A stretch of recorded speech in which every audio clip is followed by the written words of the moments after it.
দোয়া করলেই কবুল। এক শ্রেণী হচ্ছে পিতা মাতা, সন্তানের জন্য হাত তুলেছে, আল্লাহ আমার ছেলেটাকে হেদায়েত করো।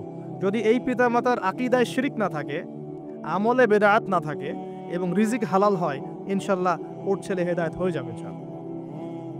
আরেক শ্রেণী রোজাদার, খাদ্য ছেড়েছে, পানীয় ছেড়েছে, হালাল স্ত্রী ছেড়ে দিয়েছে এবং আল্লাহর যাবতীয় নিষেধ সে বর্জন করছে, কষ্ট করে রোজা আছে, আল্লাহর ভয়ে খাচ্ছে না, কেউ দেখছে না, আল্লাহর ভয়ে পান করছে না, হাত তুলে দোয়া করছে, আল্লাহ আমার এটা চাই, আমার এটা চাই, আমাকে এখান থেকে বাঁচাও, এখান থেকে বাঁচাও।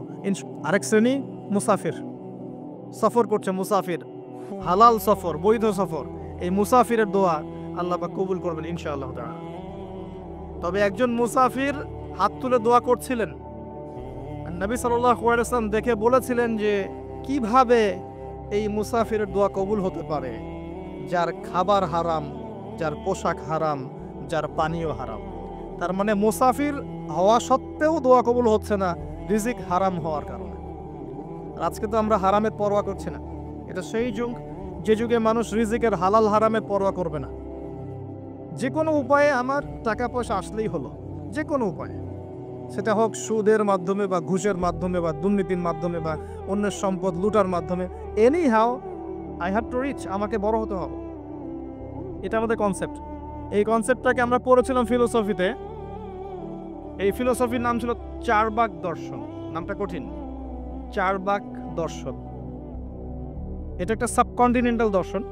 তাদের ফিলোসফি হচ্ছে ঋণ করে ঘি খাও, ঋণ করে ঘি খাও, যতদিন বাঁচবে সুখে বাঁচবে।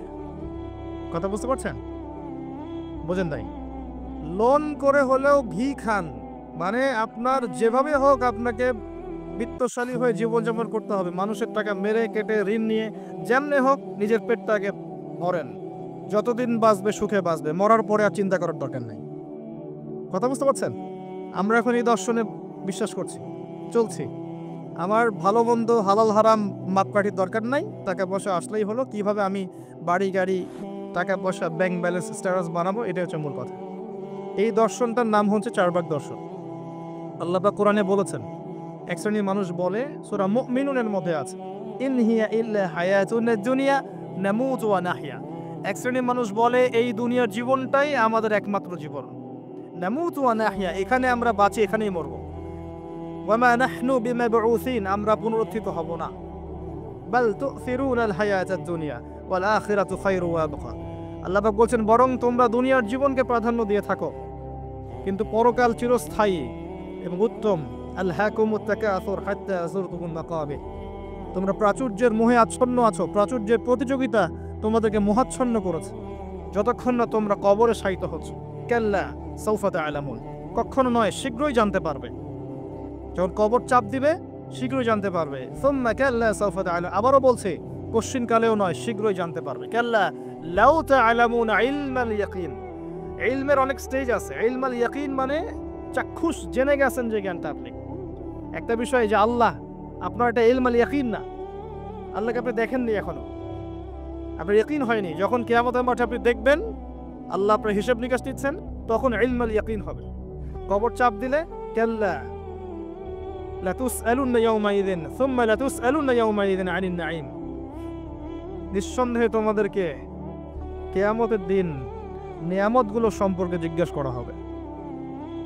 তো দুনিয়ার জন্য বাঁচেন না, যারা দুনিয়ার জন্য বাঁচে আল্লাহ পাক তাদেরকে পরকাল ধ্বংস করে দেন। আপনি যদি পরকালের জন্য বাঁচেন, আল্লাহ পাক দুনিয়া আখিরাত দুইটাই গুছিয়ে দেবেন ইনশাআল্লাহ। দুনিয়ার জন্য বাঁচলে আল্লাহ দুনিয়ায় হয়তো কিছু দিতে পারেন, নাও দিতে পারেন, পরকালে কিছু নাই। তো পরকালের জন্য যদি আপনি দুনিয়া করেন, দুনিয়া আখিরাত দুটোই পাবেন ইনশাআল্লাহ। একটা হাদিস বলছি, সুসংবাদ। আল্লাহ রাব্বুল আলামিন বলেছেন, হে আদম সন্তান, আমার ইবাদতের জন্য সময় বের করো, আমার জন্য, আমার ইবাদতের জন্য সময় বের করো। তোমাকে দুটো জিনিস দিব, একটা হচ্ছে তোমার যাবতীয় দুশ্চিন্তা আমি দূর করে দিব, টেনশন বলে কিছু থাকবে না আপনার, এবং তোমার দুই হাতকে আমি সচ্ছলতা দিয়ে ভরে দিব। শর্ত কি? আমার ইবাদতের জন্য সময় বের করো, আল্লাহর জন্য সময় বের করেন। আর যদি তুমি এটা না করো, তাহলে তোমার দুই হাতকে আমি ব্যস্ততা দিয়ে ভরে দিব এই যে কপালে অভাব লিখে দিবেন আল্লাহ, কোনোদিন অভাব দূর হবে না। আল্লাহ পাক আমাদেরকে তার ইবাদতের জন্য সময় বের করে তৌফিক দান করুন। এখন যৌবনকাল, এত তাড়াহুড়ার কি আছে, পরে ভালো হয়ে যাব। শয়তান এভাবেই ডিসিভ করেছে, প্রতারিত করেছে। যদি পারেন একটা উমরা করে আসতে পারেন, যদি সুযোগ হয় উমরা করে আসতে পারেন। সেখানে গেলে আপনি ফিল করবেন রমজান কি জিনিস। নবী সাল্লাল্লাহু আলাইহি ওয়াসাল্লামের রওজা জিয়ারত করবেন, আপনার মনের মধ্যে একটা চেতনা কাজ করবে। কিরকম চেতনা? নিজেকে ছোট মনে হবে। তার কবরের সামনে দাঁড়িয়ে সালাম দিবেন, পাশে দেখবেন আবু বকর সিদ্দিক রাদিয়াল্লাহু আনহু শুয়ে আছেন, পাশে ওমর ইবনুল খাত্তাব। আপনাকে নিজেকে ছোট মনে হবে। আপনার মধ্যে যদি বিবেকবোধ থাকে, স্বচ্ছ মন থাকে, আপনার মনে হবে যে আমি যাকে সালাম দিতে এসেছি তার সুন্নত তো আমার মধ্যে নাই। আমি যাকে সালাম দিতে এসেছি আমি তো তার দিনের জন্য কিছুই করলাম না। এই দিন তো তিনি আমানত রেখে গেছেন। এই ফিলিংসটা আসবে ওখানে গিয়ে দাঁড়ালে ইনশাআল্লাহ তাআলা। তাওয়াফ করবেন, ইব্রাহিম আলাইহিস সালামের কথা মনে পড়বে, ইসমাঈল আলাইহিস সালামের কথা মনে পড়বে। সাই করবেন, হাজেরা আলাইহিস সালামের সেই ছোটাছুটি মনে পড়বে, বাচ্চাকে পানি পান করানোর সেই করুণ দৃশ্য মনে পড়বে। আরাফা ঘুরবেন, ঘুরে আসবেন, ওখানে গেলে আপনি কিয়ামত ফিল করবেন, যে মাঠে মানুষ একা একা থাকবে, আল্লাহর সামনে দাঁড়াবে। বাকিউল গারকাত আছে না, পিছনে কবরস্থান, ওখানে গিয়ে দেখবেন উম্মতের শ্রেষ্ঠ মানুষটা ঘুমিয়ে আছে। কারো কবর মাজার হিসেবে নাই, পাকা করা নাই। উম্মতের শ্রেষ্ঠ মানুষটা ওখানে ঘুমিয়ে আছেন, কারো কবর কেন্দ্রিক তাওয়াফ করা হচ্ছে না, চুমু খাওয়া হচ্ছে না, পূজা করা হচ্ছে না।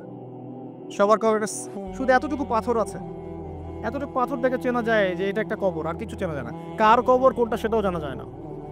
ওখানে গিয়ে দাঁড়ালে আপনার মনে হবে যে আপনি এই পৃথিবীর সবচেয়ে নিকৃষ্ট প্রাণী। আপনার মনে হতে পারে, আমার তাই মনে হচ্ছে, যে এখানে যারা শুয়ে আছে তারা জান্নাতি, আমি তাদের সামনে দাঁড়িয়ে আছি, আমার তো কোনো মূল্যই নাই আল্লাহর কাছে। আপনার এই বরত্ব, এই যে ক্ষমতার দাপট, জনবলের দাপট, টাকার দাপট, অর্থবিত্তের দাপট, সব মনটা নরম হয়ে যাবে ইনশাআল্লাহ। মনে হবে যে আপনি খুব ছোট্ট ক্ষুদ্র একটা বান্দা, আসলেই আমি তাই। অহংকারটা কমে আসবে, মন নরম হবে, মৌতের কথা স্মরণ হবে, পরকালের কথা স্মরণ হবে, আল্লাহর নূর আপনার কলবে আসবে ইনশাআল্লাহ। মন নরম না হলে আত্মশুদ্ধি অর্জন হবে না। আল্লাহ পাক আমাদেরকে বোঝার তৌফিক দেখ। এগুলো স্মৃতি বিজড়িত জায়গা। উহুদ পাহাড়ে যাবেন, দেখতে যাবেন, দেখবেন ওখানে ঘেরানো আছে উম্মতের শ্রেষ্ঠ শহীদদের কবর আছে। ওখানে শ্রেষ্ঠ শহীদদের কবর আছে। হামজা রাদিয়াল্লাহু আনহু শুয়ে আছেন ওখানে, মুসআব বিন উমাইর শুয়ে আছেন ওখানে, আনসারী সাহাবীরা ওখানে শুয়ে আছেন। কোনো চিহ্ন নাই, কোনো চিহ্ন নাই, শুধু একটা চিহ্ন ঘেরানো আছে, এখানে হয়েছিল ঘটনা। উহুদ পাহাড়কে দেখবেন, দেখলেই আপনার মনটা নরম হবে। নবী সাল্লাল্লাহু আলাইহি ওয়াসাল্লাম তিনি বলেছিলেন যে আমি এই উহুদকে ভালোবাসি, উহুদও আমাকে ভালোবাসে। এই উহুদ পাহাড় আমাকে ভালোবাসে, আমিও তাকে ভালোবাসি। আর আল্লাহর ওয়াস্তে যাওয়ার আগে যদি কেউ যান, যাওয়ার আগে নবী সাল্লাল্লাহু আলাইহি ওয়াসাল্লামের জীবনীটা একবার পড়ে যাবেন। নবীর জীবনীটা সাল্লাল্লাহু আলাইহি ওয়াসাল্লাম একবার পড়ে যাবেন, তাহলে আপনি জায়গাগুলোর মর্ম বুঝবেন, কোথায় কি হয়েছিল। আল্লাহ পাক সফর করতে বলেছেন, সফর করলে অন্তর্দৃষ্টি জাগে এবং আল্লাহ নিদর্শনগুলো দেখলে আপনার আল্লাহর প্রতি তাওহীদ বাড়বে ইনশাআল্লাহ। আল্লাহ পাক তৌফিক দান করুন। রমজান মাসটাকে কাজে লাগান। আমি এই কথাটা বলতে গিয়ে এতগুলো কথা বললাম। দ্বিতীয় সিঁড়িতে নবী সাল্লাল্লাহু আলাইহি ওয়াসাল্লাম বলেছিলেন, সেই ব্যক্তি ধ্বংস হোক যে রমজান মাস পেয়েছে, পাওয়ার পরেও সে আমল করে ইবাদত বন্দেগীর মাধ্যমে আল্লাহর সন্তুষ্টি অর্জন করতে পারে নাই, এই ব্যক্তি ধ্বংস হোক। তিনি বলেছেন আমিন। তার মানে রমজানে আমরা যারা নিজের গুনাহ মাফ করাতে পারবো না, তাদের জন্য ধ্বংস। ঈদ উল ফিতর কাদের জন্যে? যারা রমজান মাসটা কাজে লাগিয়েছে তাদের জন্যেই। قد أفلح من تزكى وذكر اسم ربه فصلى। ঈদের সলাতে যারা গিয়েছে, সারা মাস আত্মশুদ্ধি অর্জন করে, এদের জন্য ঈদের খুশি। লৌকিকতা ছেড়ে দেন। এই রমজান মাসে চেষ্টা করেন যে ইমাম সাহেব যারা আছেন, মুয়াজ্জিন যারা আছেন, সমাজের যে মানুষগুলো সত্যিকারের মিসকিন, এরা তো মানুষের কাছে অভাবের কথা বলতে পারে না। বিত্তবানদের উচিত তাদের দায়িত্ব নেওয়া, তাদের সমস্যাগুলো বোঝা। খেয়াল করে দেখবেন, দুনিয়ার ফাসেক, জালেম, মুনাফিক রমজান মাসে এমন দাপট দেখাবে ইসলামিক সোসাইটির মধ্যে, মনে হবে এরা কতই না বড় পরহেজগার। এই লৌকিকতাগুলো ছেড়ে দেন। আরেকটা বিষয় বলবো শুধু, এটা বলে আমি অন্য টপিকে যাচ্ছি। শুধুমাত্র খাওয়া আর পান করা এটা ছেড়ে দেওয়ার নামই কিন্তু রোজা নয়।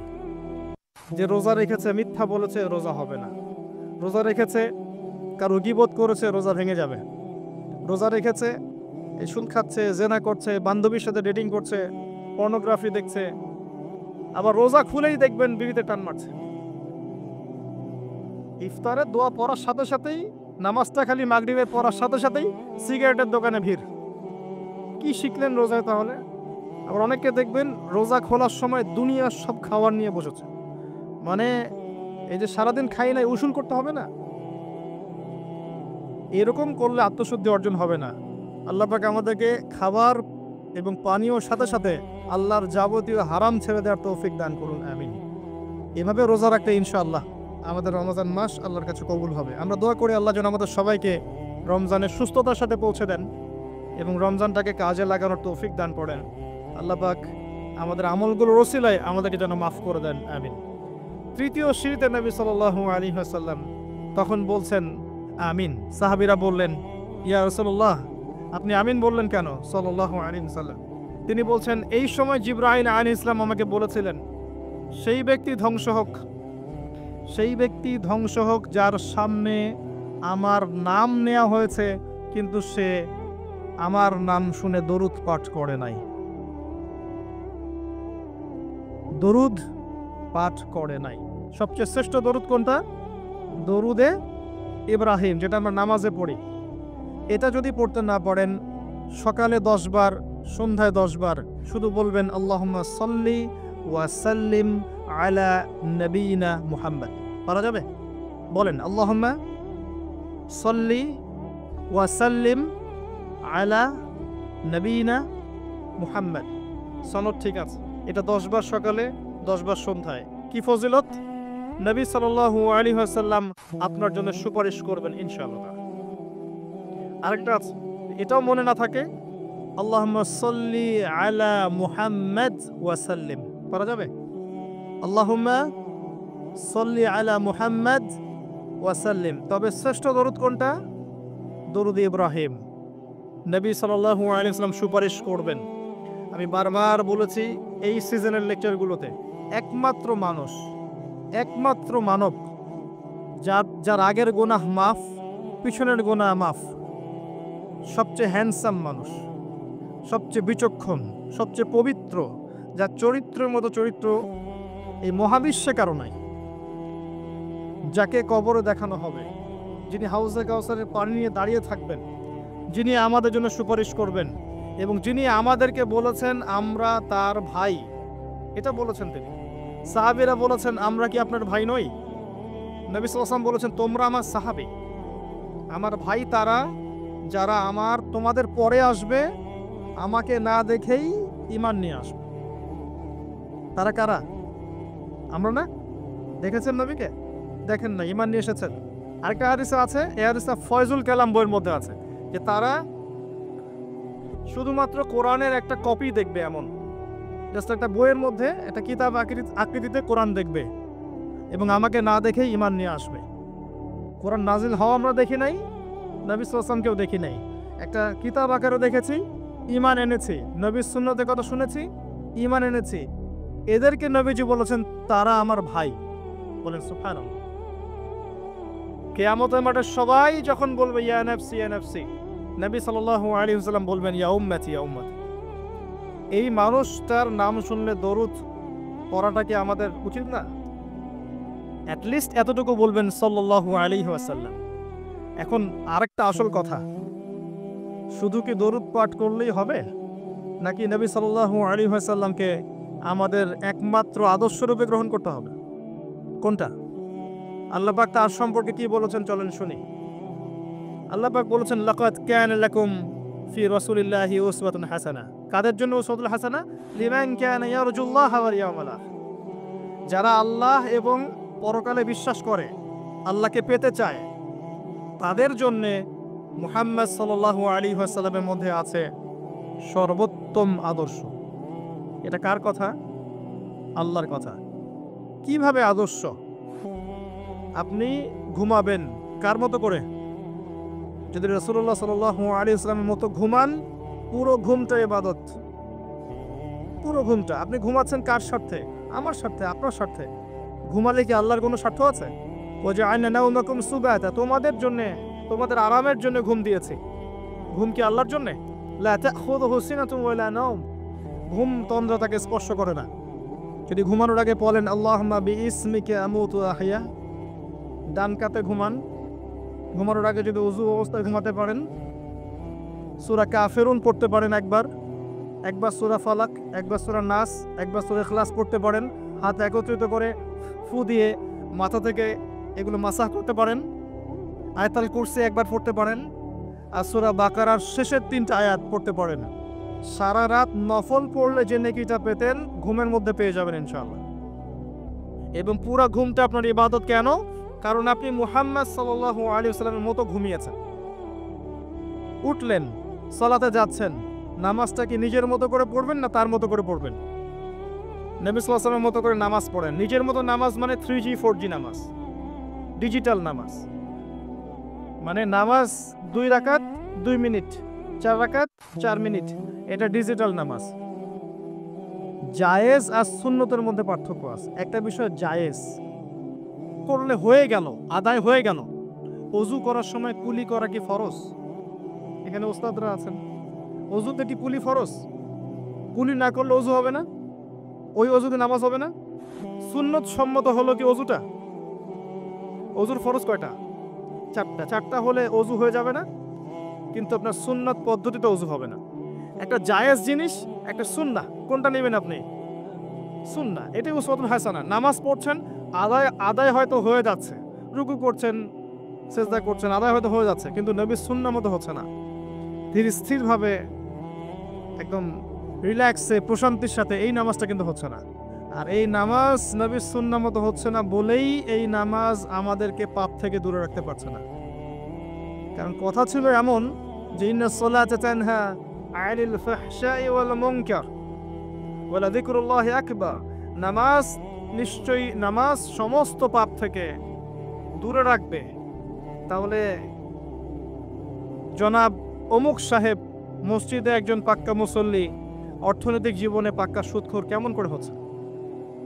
কেমন করে হচ্ছেন? বিকজ তার নামাজ নবীর পদ্ধতিতে হচ্ছে না। অতএব নামাজ রাসূলুল্লাহ সাল্লাল্লাহু আলাইহি ওয়াসাল্লামের মতো স্থিরভাবে পড়েন। এরপর জিকির করেন তার সুন্নাহ মোতাবেক। খাবার খাবেন, সকালবেলা ব্রেকফাস্ট করবেন তার সুন্নাহ মোতাবেক। ওই যে বললাম, আমার কাছে খাবারের সুন্নাহ খুঁজতে আসবেন। খাবারের সুন্নাহ হাদিসের মধ্যে আছে, বাস্তবতায় খুব একটা নাই। বাস্তবতায় খাবারের সুন্নাহ খুব একটা নাই। কিছু কিছু বিষয় আছে কোরআন হাদিসে আছে বটে, বাস্তবতায় এগুলো খুব একটা পাবেন না। কোরআন সুন্নায় আছে বটে, বাস্তবতায় খুব একটা পাবেন না। এখন খাবারের সুন্নাহটা এমন হয়ে গেছে অনেকটা। তারপরে দেখবেন আপনি পোশাক পরছেন, কার সুন্নাহ মতো পরবেন? পোশাক পরার সময় তার মতো করে দোয়া পড়ে পড়বেন। বাথরুমে যাবেন, ইস্তেঞ্জা করবেন, কার সুন্নাহ মোতাবেক করবেন। এরপরে আপনি ব্যবসায় যাবেন, চাকরিতে যাবেন, দায়িত্ব পালন করতে যাবেন, পড়াশোনা করতে যাবেন, পরিবারের কাছে ফিরে আসবেন, এই প্রতিটা কাজে কার সুন্নাহ ফলো করবেন? যদি নবী সাল্লাল্লাহু আলাইহি ওয়াসাল্লামের সুন্নাহ ফলো করতে পারেন, আপনার পুরো জীবনটাই হবে ইবাদত ইনশাআল্লাহ তাআলা। এটাই হচ্ছে সেই আয়াতের ব্যাখ্যা। আল্লাহ পাক যেখানে বলেছেন ওয়ামা খালাকতুল জিন্না ওয়াল ইনসা ইল্লা লিয়াবুদুন, আমি মানুষ এবং জিনকে শুধুমাত্র আমার ইবাদত করার জন্যই সৃষ্টি করেছি। প্রতিটা কাজ ইবাদত হিসেবে গণ্য হবে যদি কাজগুলো নবী সাল্লাল্লাহু আলাইহি ওয়াসাল্লামের সুন্নাহ মতো হয়, অন্যথায় আল্লাহর কাছে কবুল হবে না। আল্লাহ পাক আমাদের সবাইকে জীবনের প্রতিটা ক্ষেত্রে রাসূলুল্লাহ সাল্লাল্লাহু আলাইহি ওয়াসাল্লামের উসওয়া, আদর্শ মেনে চলার তৌফিক এনায়েত করুন, আমিন। আল্লাহ পাক সূরাতুল আলী ইমরানের 31 নম্বর আয়াতে বলেছেন, কুল ইন কুনতুম তুহিব্বুনাল্লাহ, হে নবী আপনি বলে দিন, তোমরা যদি আল্লাহর ভালোবাসা পেতে চাও। আমরা পেতে চাই? আল্লাহর ভালোবাসা পেতে চাই নাকি ভ্যালেন্টাইন্সের ভালোবাসা পেতে চান? কার ভালোবাসা পেতে চান? ভালোবাসা নিয়ে একটা লেকচার দিয়েছি না, শুনেছেন? আমার ওই দিন এত শরীরটা খারাপ ছিল, আমি কথা বলতে পারছিলাম না ঠিক মতো। জানি না কিভাবে আমি 1.5 ঘন্টা কথা বলেছি। পরে আমি নিজেই নিজের লেকচার শুনলাম, শুনে মনে হলো যে ভালোবাসা সম্পর্কে কথাগুলা শুধু আল্লাহ মুখ দিয়ে বের করেছেন, আমি বলতে পারিনি। যে আল্লাহ পাক ওয়াদা করেছেন, তার রাসূল সাল্লাল্লাহু আলাইহি ওয়াসাল্লাম হাদিসের মধ্যে বলেছেন, ইনশাআল্লাহ তাআলা বর্তমানের এই দুর্দিন ইনশাআল্লাহ কেটে যাবে, ইনশাআল্লাহ কেটে যাবে। একটা প্রজন্ম আসবে যাদের হাতে আল্লাহ রাব্বুল আলামিন দ্বীনের বিজয়ের পতাকা দান করবেন ইনশাআল্লাহ। কত সালে কত বছর পর আমরা জানি না, কিন্তু এতটুকু জানি এটা হবে ইনশাআল্লাহ। যারা হবে, যাদের দ্বারা হবে, তারা কোশ্চিনকালেও এরকম রিয়া, অহংকার, হিংসা বিদ্বেষ, আইওয়াস, হারামখোর, দুনিয়ামুখিতা এ ধরনের সংস্কৃতিতে অভ্যস্ত হবে না ইনশাআল্লাহ। মাহফিল অ্যাপ, একজন মুসলিম হিসেবে মাহফিল অ্যাপ ব্যবহার করা আমাদের ইমানি দায়িত্ব। যাদের দ্বারা হবে দেখবেন তারা তাওহীদপন্থী হবে, সুন্নাহপন্থী হবে, হালাল খাবে, ওদের পারিবারিক আবশ্যক ঠিক থাকবে, ওদের মাঝে ঐক্য থাকবে এবং নিজের জান মাল সময় শ্রম দিয়ে তারা আল্লাহর পথে কাজ করবে ইনশাআল্লাহ। দেখে নিয়েন তাদের দ্বারা ইসলামের বিজয় হবে ইনশাআল্লাহ। মাঝখান থেকে কি হলো? মাঝখান থেকে আমি, আপনি, আমাদেরকে আল্লাহ পাক একটা সময় দিয়েছিলেন 30 বছর, 40 বছর, 50 বছর, 60 বছর। এই সময়টুকুকে আমরা অপচয় করলাম, আর কিচ্ছু না। আর এই সময় একটা চান্স একবার চলে গেলে আর কখনো আসবে না। ইমাজিন, আপনি মনে করেন ইউ আর ডেড, আপনি মারা গেছেন, তারপর বুঝবেন যে আপনি মারা যাওয়ার পরেও উম্মার কিছুই যায় আসে নাই, এই মহাবিশ্বের কিচ্ছু যায় আসেনি, আপনি এসেছেন চলে গেছেন। যখন ছিলাম পৃথিবীতে তখন আমি আমার উপর অর্পিত দায়িত্ব কতটুকু পালন করেছি এর হিসাব আমাকে দিতে হবে পরকালে কিয়ামতের মাঠে। আল্লাহ পাক আমাদের কথাগুলোর গভীরতা বোঝার তৌফিক দান করুন। আমরা সবাই চাই উম্মার উন্নতি, অগ্রগতি, প্রগতি এবং বিজয়, কিন্তু আমরা এখন যা যা কাজ নিয়ে ব্যস্ত আছি এগুলোতে ব্যস্ত থাকলে এই বিজয় অর্জিত হবে না। আমাদেরকে রাসূলুল্লাহ সাল্লাল্লাহু আলাইহি ওয়াসাল্লাম এবং সাহাবায়ে কেরাম রাদিয়াল্লাহু আনহুর মতো করে দ্বীনের পথে কাজ করতে হবে। সর্বপ্রথম দরকার ইলম, ওলামায়ে কেরামের সোহবত, তাজকিয়া, আত্মশুদ্ধি। আপনার দরকার ওলামায়ে কেরামের মধ্যে ইউনাইটেড একটা প্ল্যাটফর্ম, একটা যোগ্য নেতৃত্ব, সবাইকে নিজের ভাই মনে করার মানসিকতা, নিজের দেশ, জাতি, উম্মাকে একসাথে নিয়ে এগিয়ে যাওয়া, সবার কল্যাণকামী হওয়া। দরকার যুব সমাজের রেভলিউশন, যুব সমাজের আল্লাহর পথে প্রত্যাবর্তনের রেভলিউশন দরকার। আমাদের মেয়েদের যে অশ্লীলতার পথে নিয়ে যাওয়া হয়েছে এখান থেকে ওদের প্রত্যাবর্তন দরকার আল্লাহর পথে। আমাদের পরবর্তী জেনারেশনকে আবু বকর, ওমর, ওসমান, আলী রাদিয়াল্লাহু আনহুর মতো আদর্শ করে তোলা দরকার। অনেক কাজ বাকি আছে, অনেক কাজ বাকি আছে, কাজের বহু বাকি আছে, পথ এখনো যোজন যোজন দূর। আমরা এমন কিছু করে ফেলিনি এখনো যে বাংলার মাটিতে দিন কায়েম হয়ে গেছে, এমন কিছু করিনি আমরা এখন। আর আমরা এভাবে হেলায় খেলায় যদি সবকিছু পার করতে থাকি, এখন যা আছে 10 বছর পর সেটাও থাকবে না। দেখে নিয়েন এখন যা আছে এভাবেই যদি চলতে থাকি আমরা, আগামী 10 বছর এটাও থাকবে না। তখন আফসোস করতে হবে আগের 10 বছরই মনে হয় ভালো ছিল। হ্যাঁ, বিগত 10, 20, 30, 40, 50 থেকে যদি এভাবে কাজ করতে পারতাম হয়তো আজকে আমাকে অবস্থা দেখতে হতো না। কথাগুলো অনেকের মনোপুত হবে না আমি জানি, কিন্তু যাদের মনোপুত হবে না তাদের নিয়ে আমার মোটেও মাথা ব্যথা নাই। যেটা আপনাকে সত্য বলে মনে হচ্ছে এবং আল্লাহ আপনার কলবের মধ্যে ইনস্টল করেছেন কোরআন সুন্নাহর মানদণ্ডে এটা সত্য, এই সত্য বলা সৎ সাহস আপনার থাকা উচিত। তার পক্ষে একজন মানুষ থাক আর 1 লাখ মানুষই থাক, যদি এমন কোনো কথা সত্য হয় যেটা কেউ বলেনি আগে, আপনার সাহস করা উচিত সেটা বলার জন্য। আজকে থেকে 6 বছর আগে বলেছিলাম যে পেপার মানি থাকবে না, বলেছিলাম। আগামী 10 বছরের মধ্যে দেখবেন ইনশাআল্লাহ তাআলা, ওয়াল্লাহু আ'লাম বছর কত, আগামী সময়গুলোতে দেখবেন পেপার মানি বলে কিচ্ছু থাকবে না। ডিজিট দিবেন, খালি ডিজিট। তার চেয়ে ডেঞ্জারাস বিষয় হচ্ছে এই ক্রিপ্টোকারেন্সির উপরে গভর্নমেন্টের কোনো নিয়ন্ত্রণ থাকবে না। ক্রিপ্টোকারেন্সির উপরে গভর্নমেন্টের কোনো নিয়ন্ত্রণ থাকে না, এটা আরো ডেঞ্জারাস। এতে করে একটা জাতির সম্পদ লুটে নেওয়া সহজ হয়। যারা এই কাজগুলো করছে পরিকল্পিতভাবে করছে, এমনি এমনি করছে না, সুপরিকল্পিতভাবেই করছে এগুলো। অতএব যেটা বর্তমান, সেই বর্তমান সম্পর্কে যদি আপনি সচেতন না হন, আপনার কাছে মনে হবে যেটা ভবিষ্যৎ বক্তা মনে হয়, অথচ এটা ভবিষ্যৎ ছিল না, এটা বর্তমানই ছিল। আপনি বর্তমান সম্পর্কে গাফেল ছিলেন বলেই বুঝতে পারেন নাই। আর এখনো যেটা বললাম এটা বর্তমান, এটা ভবিষ্যৎ নয়। বর্তমান সম্পর্কে গাফেল থাকলে আপনি বুঝতে পারবেন না। লাহুম কুলুবুন লা ইয়াফকাহুনা বিহা ওয়া লাহুম আযানুন লা ইয়াসমাউনা বিহা ওয়া লাহুম আ'য়ুনুন লা ইউবসিরুনা বিহা উলাইকা কাল আনআম বাল হুম আদাল ওয়া উলাইকা হুমুল গাফিলুন। আজকের বক্তব্যের টপিক এটা ছিল না যে আমি আলোচনা করলাম, আমি অন্য কিছু চিন্তা করেছিলাম, কিন্তু আমি আশা করি এই কথাগুলো আপনাদের কাজে দিবে, এই কথাগুলো মানুষের কাছে ছড়িয়ে যাবে ইনশাল্লাহ।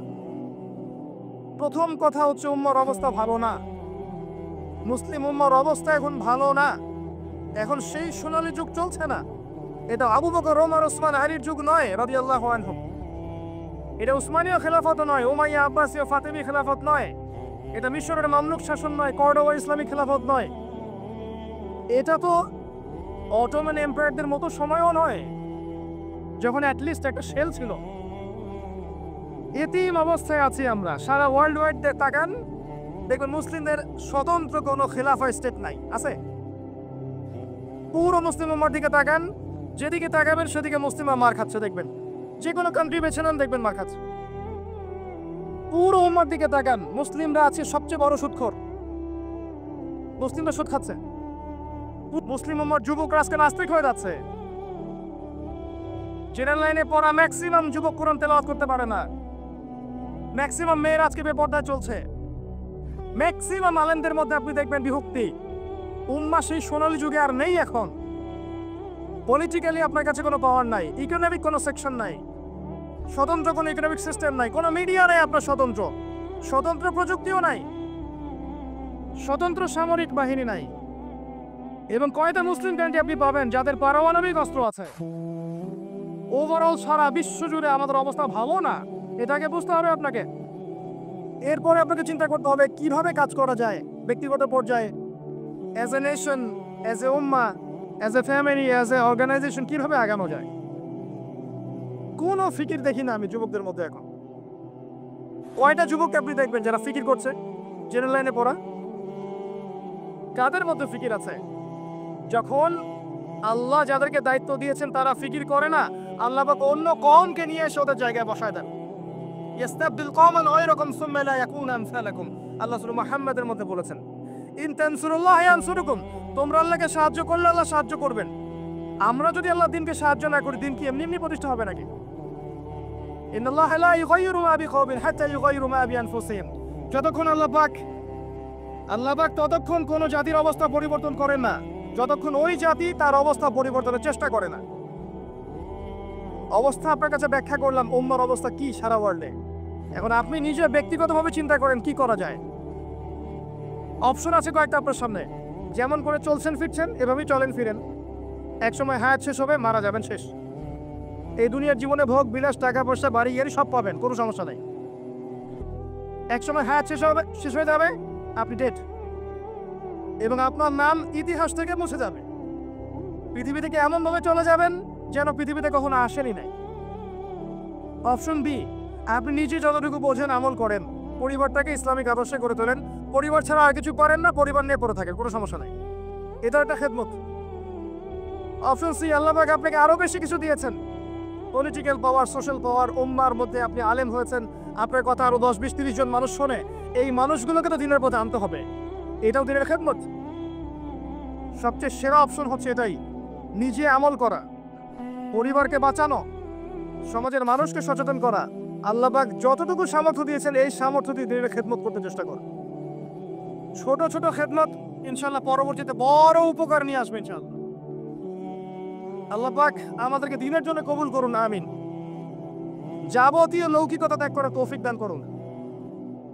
যাবতীয় রিয়া, অহংকার, হিংসা, বিদ্বেষ, গীবত, তহমত, সমালোচনার সংস্কৃতি বর্জন করার তৌফিক দান করুন।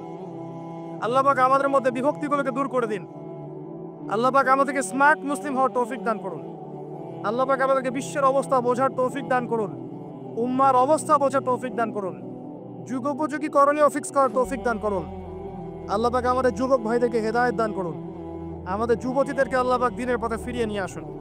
প্রত্যেক ঘরে ঘরে আল্লাহ পাক ইব্রাহিম তৈরি করে দিন, প্রত্যেক ঘরে ঘরে আল্লাহ পাক ইসমাইলের মতো সন্তান তৈরি করে দিন, প্রত্যেক ঘরে ঘরে আল্লাহ পাক হাজরা সারার মতো স্ত্রী তৈরি করে দিন, প্রত্যেক ঘরে ঘরে খাদিজা রাদিয়াল্লাহু আনহা তৈরি করে দিন, আয়েশা রাদিয়াল্লাহু আনহা তৈরি করে দিন।